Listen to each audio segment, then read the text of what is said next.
हातिम अपने पहले सवाल का जवाब पाने के बाद अपने दूसरे सवाल के जवाब पाने के लिए हातिम अपने सफ़र पर आगे बढ़ते हैं। उसके बाद आगे दिखाया जाता है कि परिस्तान में बादशाह यमन आए होते हैं और बादशाह परिस्तान बादशाह यमन को बताते हैं, आपके बेटे हातिम ने पहले सवाल का जवाब हासिल करके शैतान के मुंह पर एक ज़बरदस्त थप्पड़ मारा है और यह भी साबित कर दिया शैतान लाख कोशिश कर ले नेकी और सच्चाई की ताकत से कभी नहीं जीत सकता।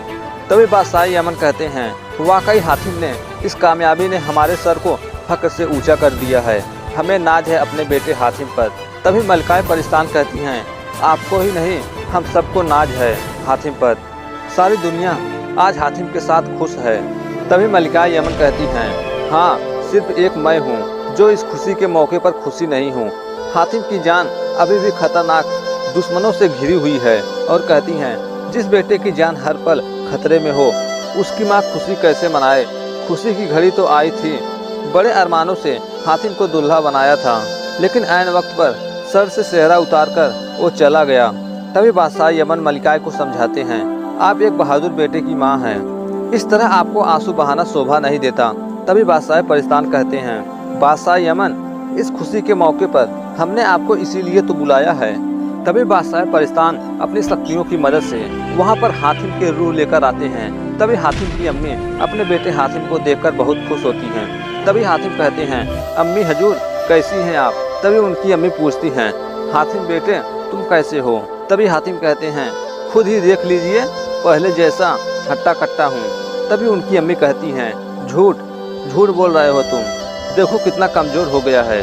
तभी हातिम की अम्मी हातिम को अपने पास बुलाती हैं। तभी हातिम कहते हैं, नहीं अम्मी जंग अभी खत्म नहीं हुआ है। और हातिम अपने अम्मी से वादा करते हैं कि मैं यह जंग जल्द ही खत्म करके वापस जरूर आऊँगा और आकर जीत का इनाम आपसे लूँगा। तभी देखते ही देखते हातिम वहाँ से गायब हो जाते हैं। वहीं दूसरी तरफ जफ़ार में दज्जाल कहता है, तेरे सितारों की चाल कैसे उल्टी पड़ गई नजूमी। हातिम कैसे पहले सवाल का जवाब ढूंढने में कामयाब हो गया। तभी नजूमी कहता है, जादू जादू जादूगर बादशाह अभी 6 सवाल बाकी हैं। तभी दज्जाल कहता है, लेकिन मेरी जादू ताकत का एक हिस्सा मेरे जिस्म से निकलकर हमेशा हमेशा के लिए खत्म हो गया, मेरी जादू ताकत कम हो गई, ये सब क्या हो रहा है। तभी नजूमी कहता है, शैतान इतनी जल्दी हार नहीं मानते, इंसान चाहे जितना भी नेक और चालाक क्यों न हो, एक ना एक दिन वो बस में ही आ ही जाता है। और नजूमी दज्जाल से कहता है, जादूगर बादशाह हातिम के लिए एक ऐसा मजबूत जाल बनाओ जिसमें हातिम निकल ना सके, और तेरी खोई हुई ताकत है ना जो शैतानी हुआ, जो सुनैना के साथ शादी करने के बाद तुझे तो मिल ही जाएगी। वहीं दूसरी तरफ हातिम और होबो अपने दूसरे सवाल की खोज में निकल चुके होते हैं, जो कि किसी जंगल से होते हुए जा रहे होते हैं, जहां पर देखने पर पता चलता है कि उस जंगल में इंसानों के कंकाल पेड़ों पर लटके हुए होते हैं। तभी अचानक होबो की नज़र उन कंकालों पर पड़ती है और होबो डर के मारे चीख उठता है। होबो जहाँ भी देखता वहाँ इंसानों के कंकाल लटके पड़े होते हैं। तभी होबो कहता है, हातिम मुझे बहुत डर लग रहा है हातिम, चलो हम यहाँ से निकल चलते हैं। तभी हातिम कहते हैं, समझ में नहीं आता जिंदा इंसानों को पिंजरे में बंद करके मौत के हवाले क्यों किया जाता है। तभी होबो कहता है, ऐसा मत कहो, मुझे बहुत डर लग रहा है, मुझे बहुत डर लग रहा है हातिम, चलो यहाँ से चलते हैं, चलो ये जगह कुछ ठीक नहीं लग रही है। तभी अचानक ऊपर से 2 पिंजरे गिरते हैं। तभी हातिम और होबो दोनों उस पिंजरे में कैद हो जाते हैं। तभी होबो कहता है, क्या हातिम क्या हम भी इसी तरह हड्डियों के कंकाल में बदल जाएंगे। वहीं दूसरी तरफ दुर्गापुर में दिखाया जाता है कि जहाँ पर सुनैना अपने भाई सूरज को राखी बांध रही होती है। तभी अचानक वहाँ नजूमी आता है। तभी दुर्गापुर के बादशाह कहते हैं, दज्जाल के नजूमी तुम फिर से आ गए। तभी नजूमी कहता है, हाँ एक बार फिर राजकुमारी सुनैना को फिर से समझाने आया हूँ, जादूगर दज्जाल का पैगाम लेकर आया हूँ। बादशाह दज्जाल ने फिर से तुम्हारा हाथ मांगा है, अपना फैसला बदल दो और इस फैसले को कबूल कर लो। तभी सुनैना कहती है, हातिम ने पहले सवाल का जवाब पा लिया है और जल्द ही उन सभी सवालों का जवाब लेकर आएगा और मेरा भाई पहले जैसा हो जाएगा। तभी नजूमी कहता है, हातिम 7 सवाल तो क्या दूसरे सवाल का भी जवाब नहीं पा पाएगा, क्योंकि हातिम अपने दूसरे सवाल का जवाब पाने के लिए ऐसी जगह जाकर अपना कदम रखा है जहाँ कदम कदम पर मौत नाचती है और जहाँ बादशाह दज्जाल की हुकूमत है। और बताता है, बादशाह दज्जाल की वजह से वह दिन में मर जाता है और रात में जिंदा हो जाता है और वह मौत से भी खतरनाक हो जाता है। वहीं दूसरी तरफ वह शैतान रात को जिंदा हो रहा होता है और वह रात होते ही जिंदा हो जाता है, जिसका नाम बादशाह पासा होता है। तभी वो अपने दरबार में जाता है और सेनापति माजियार को बुलाता है और कहता है वह चमत्कारी बच्चा मिला या नहीं। तभी उसका सेनापति कहता है बादशाह, हमारी फौज ने सल्तनत का चप्पा चप्पा छान लिया, लेकिन वह खंजर के साथ पैदा होने वाला वह बच्चा हमें अभी तक नहीं मिला। तभी बादशाह पासा कहता है बकवास बंद करो, रोज ये जवाब सुनते सुनते मेरे कान पक गए हैं। वह बच्चा भी 8 साल का हो चुका है, अब उसकी चमत्कारी ताकतें अब जाहिर होने लगी हैं, जल्द से जल्द हमें उसे ढूंढना होगा। तभी सेनापति बताता है कि आपकी भतीजी शहजादी नादिरा अपनी जादुई नज़रों से उस चमत्कारी बच्चों का पता लगा रही है, क्योंकि जो हम खुली आंखों से नहीं देख सकते वो नादिरा बंद आंखों से देख सकती है। दिन रात उसकी नज़रें उसी बच्चे की तलाश में भटक रही हैं। वहीं दूसरी तरफ शहजादी नादिरा अपनी बंद आंखों की शक्तियों की मदद से उस बच्चे की तलाश कर रही होती है। शहजादी नादिरा अपने बंद आंखों की मदद से उस बच्चे की काफ़ी तलाश करती है, लेकिन वह बच्चा उसे कहीं नहीं दिखाई दे रहा था। तभी नादिरा के पास बादशाह पासा जाता है और पूछता है क्या उस बच्चे का पता चला। तभी नादिरा बताती है नहीं चाचा हुजूर। तभी पासा कहता है तुम हर रोज उस बच्चे को ढूंढने के लिए अपनी जादुई नज़र का इस्तेमाल करती हो और हर रोज तुम्हारी नज़र नाकामयाब क्यों हो जाती है। तभी नादिरा बताती है चाचा हुजूर, मेरी नज़र ऐसी है जो ज़मीन में गड़े खजाने को भी देख लेती है, दीवारों को चीर डालती है, लेकिन पता नहीं क्यों उस बच्चे तक नहीं पहुंच पा रही है। मुझे लगता है चाचा हुजूर कि उस बच्चे को किसी जादुई ताकत ने अपने हिफाजत में रखा हुआ है। और नादिरा यह भी बताती है जब भी मेरी जादुई नज़र उस बच्चे को ढूंढने की कोशिश करती है, मेरी नज़रें किसी एक जगह पर जाकर रुक जाती है। तभी उसका सेनापति कहता है जरूर उसी चट्टानों के आसपास वो बच्चा मौजूद होगा। तभी नादिरा बताती है एक बात और चाचा हुजूर, जिस जंगल में वह 2 पत्थर है उसके पास के पेड़ में लटके पिंजरे में इंसानों हड्डियों के ढांचे हैं। तभी बादशाह कहता है हो न हो वह वही मौत की वादी है जहाँ कपाचा कबीले वाले हमारे आदमियों को पकड़कर उन्हें पिंजरे में डाल देते हैं। तभी उन्हें शक होता है हो न हो वो बच्चा उसी कपाचा कबीले वाले के बीच होगा। तभी वह सेनापति से कहता है तुम नादिरा को लेकर उस वादी जंगल में जाओ, उन जंगलियों से उन 2 चट्टानों के बारे में मालूम करने की कोशिश करो। अगर वे हमें नहीं बताएं तो उन्हें गिरफ्तार करके मेरे पास ले आओ, फिर देखो मैं उनसे कैसे राज उगलवाता हूँ। उसके बाद शहजादी नादिरा और सेनापति उस वादी जंगल की ओर जाते हैं। वहीं दूसरी तरफ उस जंगल में हातिम और होबो उस पिंजरे में कैद होते हैं। तभी वहाँ के कबीले वाले हातिम और होबो को चारों ओर से घेर लेते हैं। तभी हातिम उनसे पूछते हैं कि आप लोग मुझे यहाँ क्यों कैद किए हैं। तभी उन कबीले वाले का सरदार कहता है ताकि हम तुम्हें मार सकें। तभी हातिम उसे समझाने की कोशिश करते हैं कि हम तुम्हारे दुश्मन नहीं हैं। तभी होबो भी समझाने की कोशिश करता है कि हम पासा के आदमी नहीं हैं, हम तो मुसाफिर हैं।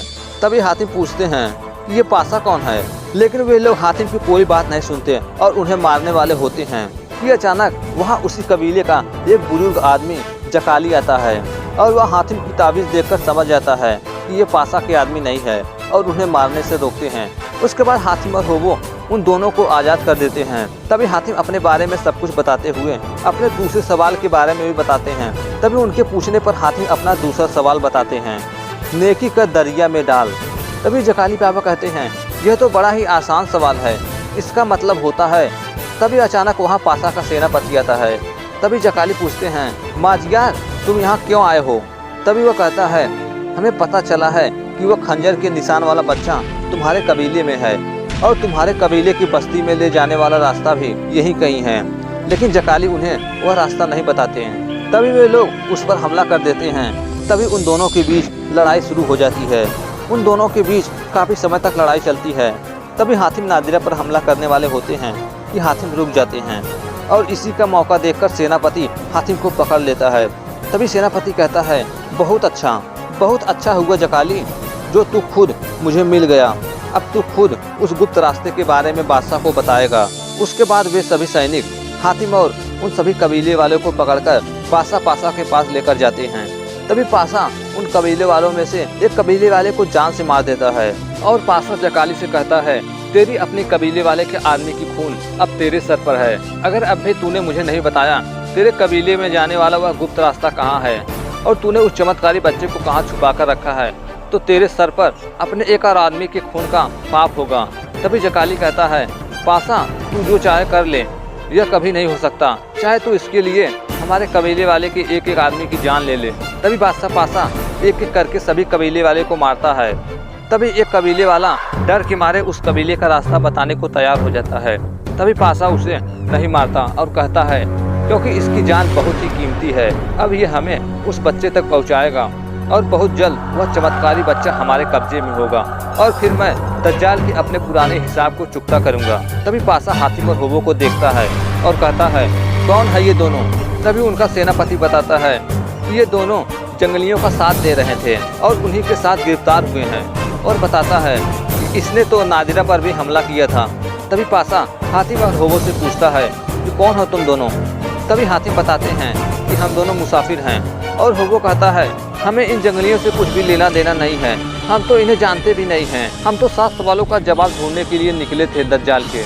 इनमें से हमें एक सवाल का जवाब मिल चुका है, दूसरे सवाल का जवाब ढूंढ रहे हैं। तभी हातिम होबो को रोकने की कोशिश करता है, लेकिन वह नहीं रुकता और बकरे की तरह सब कुछ बता देता है।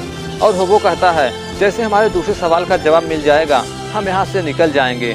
तभी पासा कहता है तो अब समझ में आया, तुम शहजादा यमन हातिम हो जिसने दज्जाल के पहले सवाल को हल कर लिया है।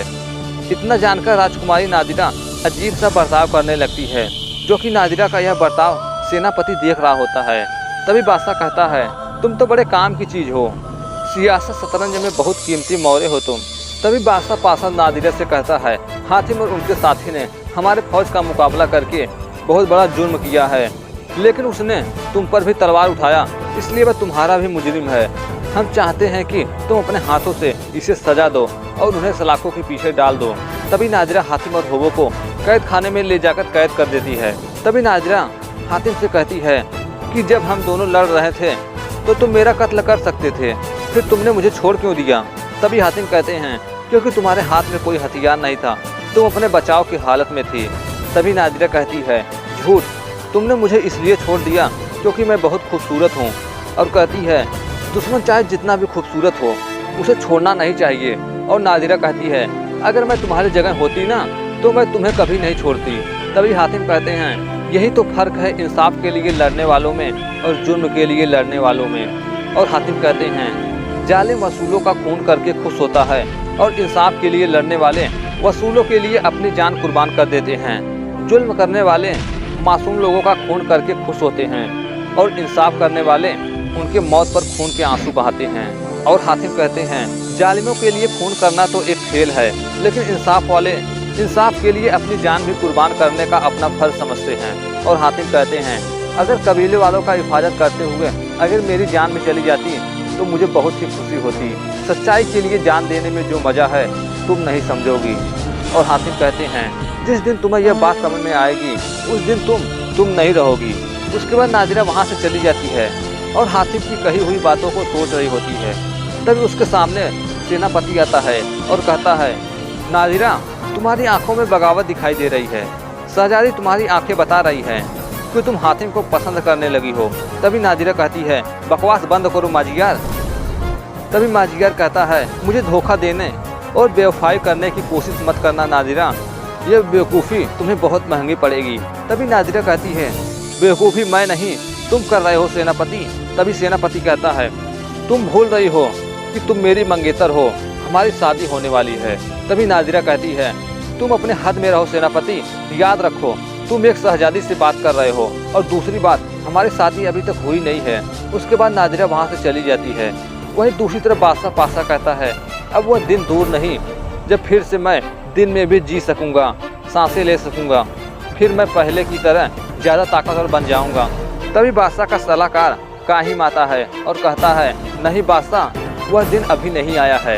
इंसानों की भेंट लेने वाली यह तलवार अभी तो उस बच्चे के खून की प्यासी है जिसे तुम अभी भी ढूंढने में नाकामयाब हुए हो। उस बच्चे की भेंट चढ़ाने के बाद तुम उसकी चमत्कारी शक्तियों के मालिक बन जाओगे और तब बादशाह सिर्फ तब तुम्हारी जीत होगी।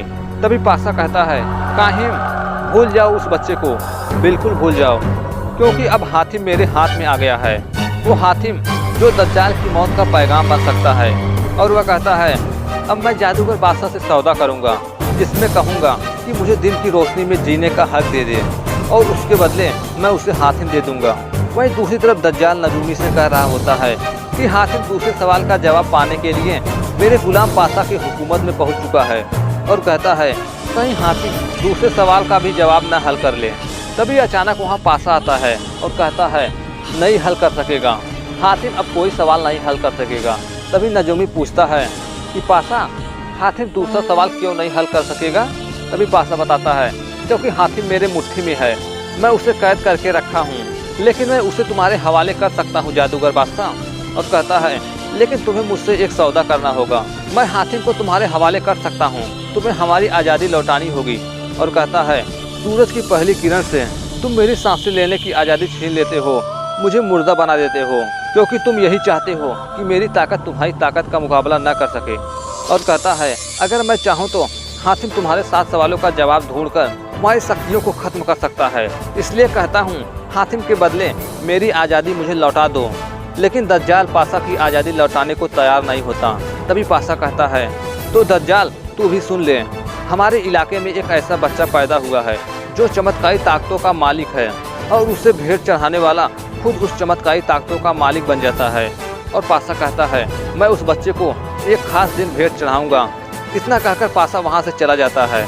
तभी नजूमी कहता है अगर वह उस बच्चे को हासिल कर लिया तो वह बहुत ही ऊंची छलांग मार लेगा जादूगर बादशाह। इससे पहले वह उस बच्चे को हासिल करे, उससे पहले हमें उस बच्चे को हासिल करना होगा और उस बच्चे को तुम्हारे हाथों भेंट चढ़ाना होगा।